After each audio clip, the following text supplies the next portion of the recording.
행동하는 기독교, 어떻게 공적 신앙을 실천할 것인가? 네 번째 시간, 부입니다. 이 부와 관련하여서 먼저 간추린 내용입니다. 부는 인류 번영에 일조하는 중요한 사회적 가치다.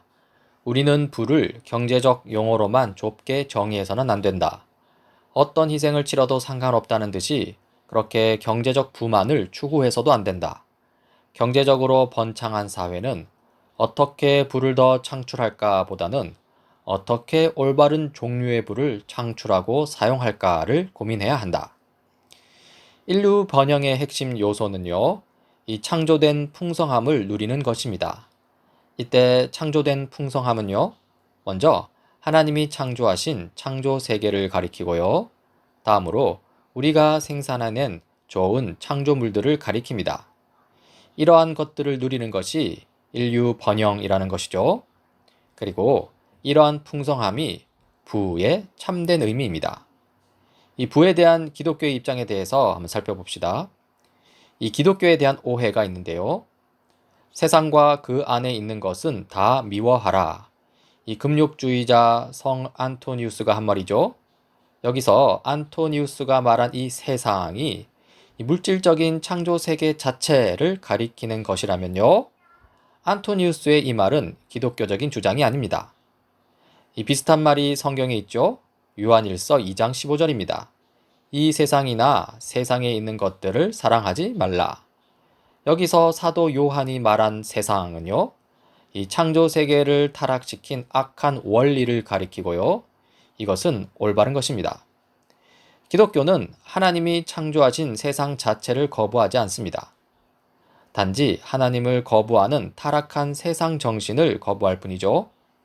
오히려 기독교 신앙은요, 창조 세계의 선함을 열렬히 지지하고요, 창조 세계가 주는 부를 누리라고 명령합니다. 먼저 구약 성경의 진술들을 정리해보면요, 모든 피조물이 다 선하다고 하고요, 창조 세계의 선함을 즐거워하는 것은 좋은 일이라고 하고요, 이스라엘 백성의 번영은 경축할 만한 일이라고 합니다. 심지어 창조된 좋은 것들을 즐기는 것은 종말론적 복의 가장 중요한 특징이라고까지 말합니다. 이 신약 성경의 진술도 살펴보면요. 예수님은 혼인잔치에 가셔서 최상급 포도주를 풍성하게 제공하셨습니다. 예수님은 술꾼이라는 비난까지 받으실 정도였고요. 예수님은 잔치를 베푼 이야기, 풍성한 수확의 이미지를 통해 하나님 나라를 묘사하셨습니다. 이렇게 성경의 내용을 정리해보자면요. 이 창조 세계의 부를 즐기는 일은 번영을 누리는 인간 삶을 향한 하나님의 비전이라는 것을 알 수 있습니다. 따라서 인간의 사명은요, 이 부를 창출하는 것과 연관됩니다. 주 하나님이 사람을 데려다가 에덴 동산에 두시고 그곳을 맡아서 돌보고에 경작하며 지키게 하셨다. 이 창세기 2장 15절 말씀이죠.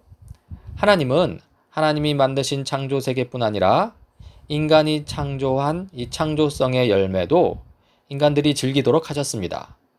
그래서 인간을 소비자만이 아니라 생산자가 되도록 만드셨습니다. 인간은 창조 세계 속에서 부를 창출합니다.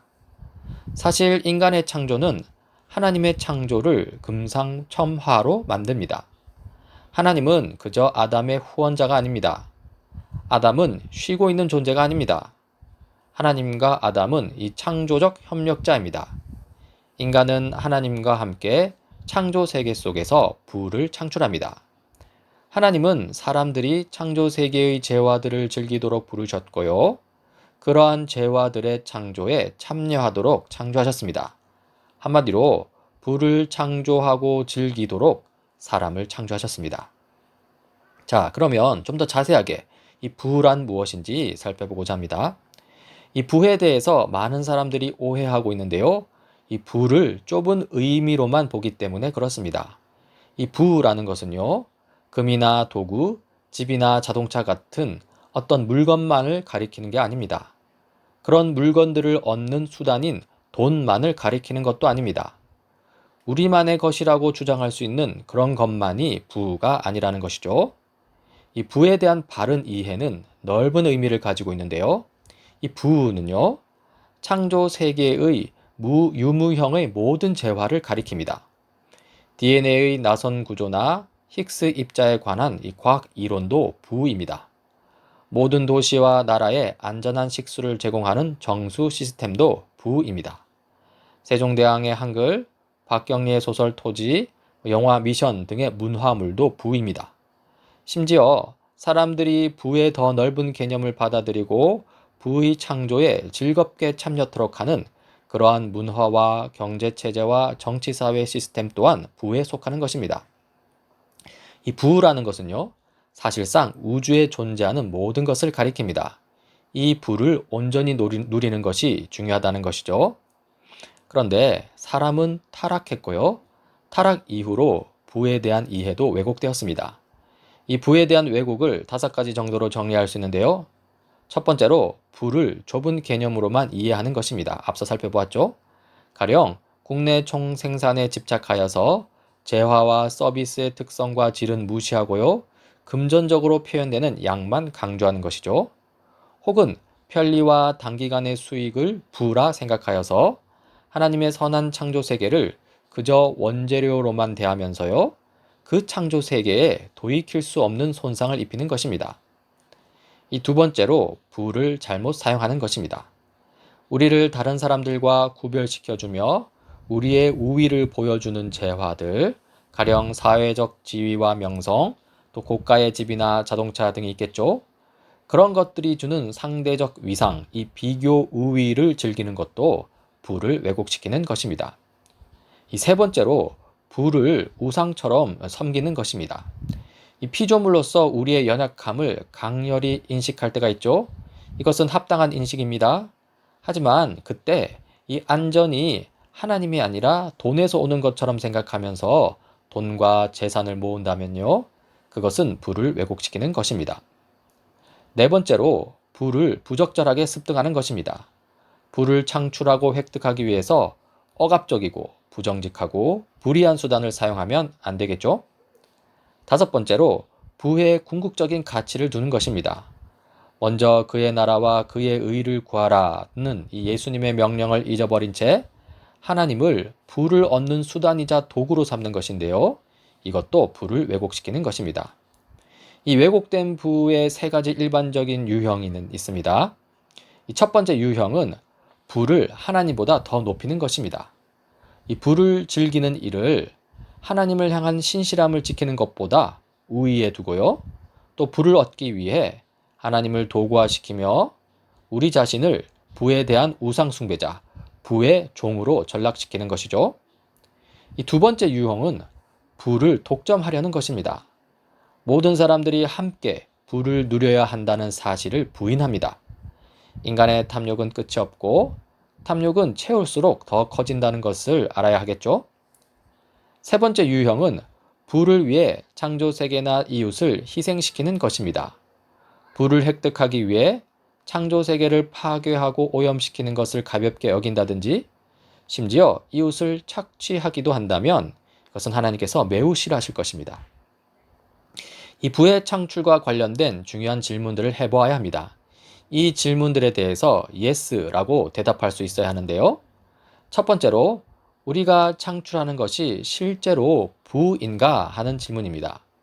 어떤 경우에는요, 부로 여겨지는 것이 환상에 불과할 뿐 전혀 부가 아닌 경우가 있습니다. 예를 들어서 생명보험 정책이 시장성 있는 채권과 한데 묶이면요, 이 채권 구매자와 판매자들은 다른 사람의 죽음에 돈을 걸게 될 뿐 아니라 또 예기치 않게 공중보건의 향상을 반대하는 입장을 취하기도 합니다. 이러한 보험 정책은 전혀 부가 아닌 것이죠.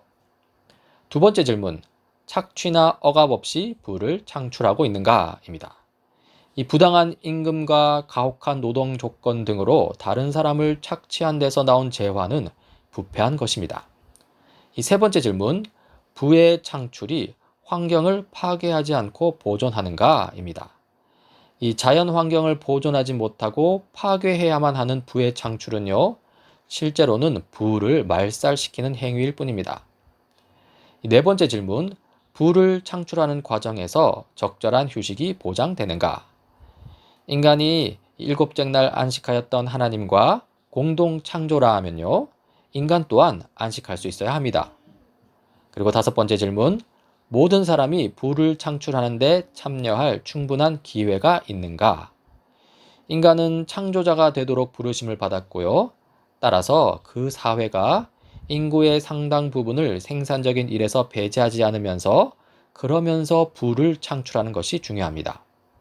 그리고 여섯 번째 질문, 우리가 창출하는 부가 모든 사람들의 번영을 위해 폭넓게 이용될 수 있는가? 이 하나님은 모든 인간이 창조 세계를 누리도록 의도하셨습니다. 따라서 더 많은 사람이 재화를 이용할 수 있는 것이 중요합니다. 이 부에 대한 그리스도인의 신념이 어떠해야 할지 간추린 내용을 다시 한 번 더 살펴보고 마치고자 합니다. 이 부는 인류 번영에 일조하는 중요한 사회적 가치다. 우리는 부를 경제적 용어로만 좁게 정의해서는 안 된다. 어떤 희생을 치러도 상관없다는 듯이 그렇게 경제적 부만을 추구해서도 안 된다. 경제적으로 번창한 사회는 부를 어떻게 더 창출할까 보다는 어떻게 올바른 종류의 부를 창출하고 사용할까를 고민해야 한다.